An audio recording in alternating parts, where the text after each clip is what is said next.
sauces, and I started, deglazing the pan and doing flambe, doing all these crazy things, trying to get the steak to taste better. And then my brother moved to Chile. And when he lived in Chile, he started eating beef from Argentina. And he phoned me up one day and he said, Mark, I found the secret to steak. The secret to steak is you only add salt, maybe pepper. And I thought, okay, that's it. So I went and I bought the most expensive steak I could find. And I put salt and pepper on it, and I cooked it. And once again, it tasted like grilled salt water. So something wasn't making sense. But then I went and visited my brother, and we bought some of this famed Argentine steak he talked about. We went to a beach, we rented a cabin, we cooked it over hot coals, and it was like one of those blow-your-hair-back steaks. It was unbelievable, and I thought, something here isn't making sense. So I'm a writer, I'm a journalist, I looked more into it, I got deeper and deeper inside this question of why is some steak better than other steak, and the result is this book. I literally traveled the world searching for the best steak, looking for the best piece of meat. And my hope is that I can share something about those travels with you and my insights into why steak tastes the way it does and why we like it and how that might affect your thinking as producers of great beef. So I'll tell you a little bit about that journey to start out. Does anyone know what these cattle are? This is a room full of cattlemen, so this could be a fun game. Can anyone identify these? Okay, any others? You're not going to get it. These are called aurochs. These actually are not... Aurochs are the wild progenitors of cattle. And they're all dead now. They haven't existed in about 400 years, but this is what they looked like. There was a program that was begun to rebreed the wild aurochs. It was actually started by a bunch of crazy Nazi zookeepers, but oddly enough, the people who are keeping it going in France are these kind of organic hippie types. They want the most natural animal possible, and this is what cattle looked like before we domesticated them. They were dark, and they had that stripe down their back. It's called an eel stripe. And I never really understood why they would have that stripe, but I went to visit one of these farms that raises aurochs, and they all go right into the forest in the middle of the day when it gets hot. They just, you will find them in the forest and nowhere else. And the interesting thing is when you're in a forest with an aurochs, you can't see them because the sun is kind of shooting through the trees and lighting up little patches of ground, and because of this eel stripe, you can't see them, and you can't even hear them. You can be in a forest with a huge herd of 400 aurochs, and you won't see or hear a thing. Anyone know what this one is? It looks like a Galloway, but it's kind of got the face of a Wagyu, don't you think? So that sucker there I saw in Mongolia. Now I know it doesn't look very good, and the reason is because that's what the grazing looks like in Mongolia. The fact that it looks that good, I think, is actually excellent.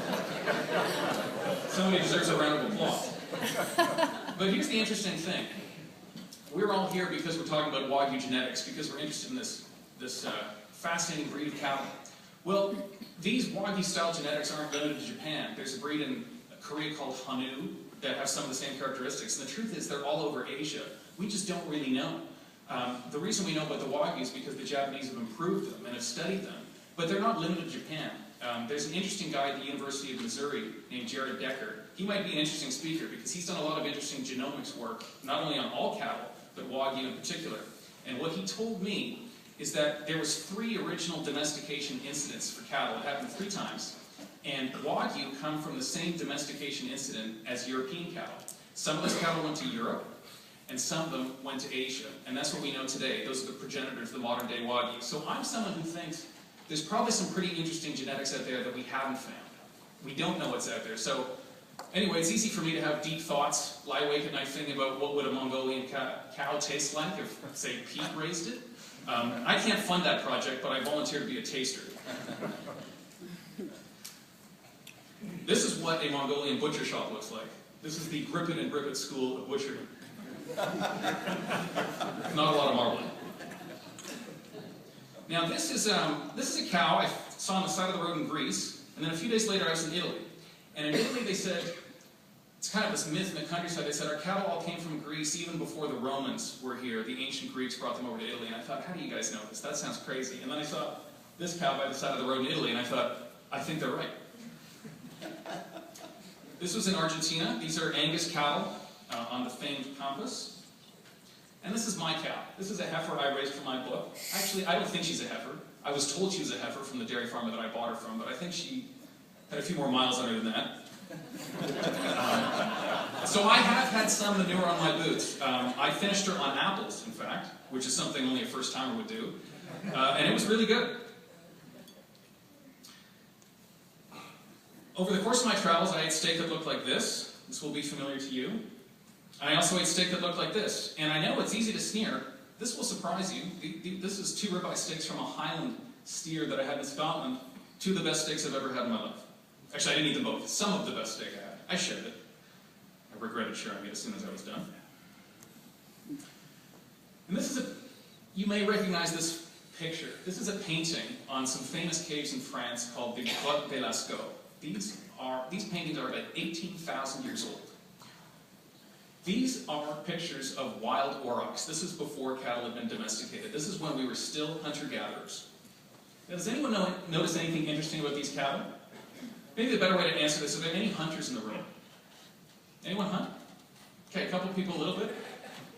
Have you ever seen a wild ruminant that looked anywhere near as fat as these? Like, look at the brisket. Look at the belly. Look at that rump. That's a bigger rump than on most of these nice Wagyu pictures I'm seeing in this room. So maybe the better question to ask is, room full of cattlemen, have you ever known a cattleman to exaggerate the fatness of his cattle?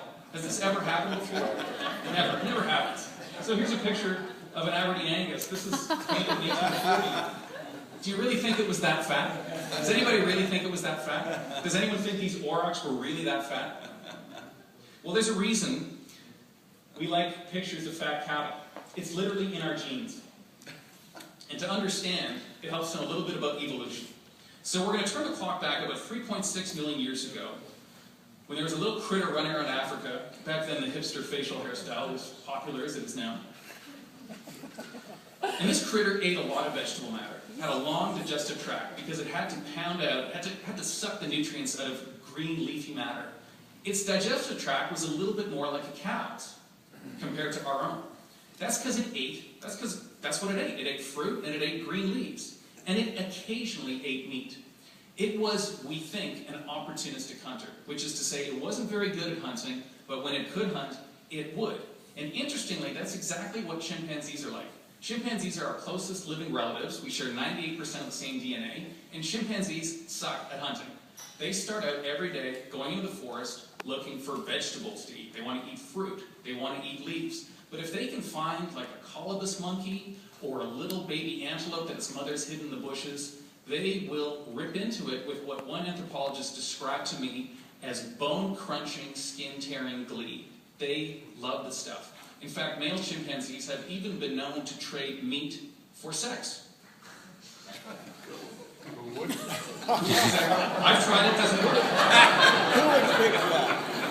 So they loved it. They loved meat, they just didn't eat a whole lot of it. So now let's fast forward to about 355,000 years ago. This is Homo heidelbergensis, one of our most immediate ancestors. This is the ancestor we share with Neanderthals. Now this sucker was tall, could run really fast. It hunted things like deer, it hunted elephants, and there was something else really, really interesting about it. It had a very big brain. It also had a very short digestive tract. So this is kind of an interesting tension, because if it shorted its digestive tract, how is it going to feed that big brain? Because big brains are very expensive metabolically speaking. You need a lot of energy. If a brain was in a car, it would suck up a lot of gas. So if it shorted its digestive tract and had a bigger brain, the question is, what was it eating? Because it obviously couldn't eat that leafy vegetable matter because it wasn't processing it the same way without that digestive tract. It needed something that was energy dense. So we talk a lot about fat and carbs, we talk a lot about protein and carbs. We're always concerned about, which one should we be eating. Turns out protein and carbs are about equally energy dense. They have the same amount of energy. But there's a substance out there that is more than twice as energy dense than protein and carbs, and that is fat. So that brings us to this guy.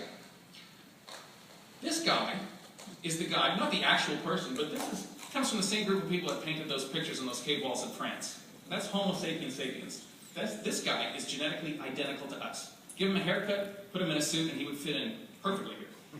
He likes pictures of fat cattle.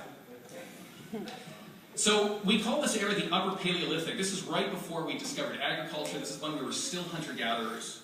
But we may as well call it the era of fat connoisseurship, because this guy was painting pictures of fat cattle. on the walls of his home. So here's a question. How much meat do you think this guy ate on an average day? Take a guess. 2.3 pounds. 3 to 4 pounds of meat a day. So that sounds like a lot. And I bet you're thinking that this guy is just like you and me. He channels his inner carnivore. That we're a lot, when it comes to eating, we're a lot like this guy. We love meat. But here's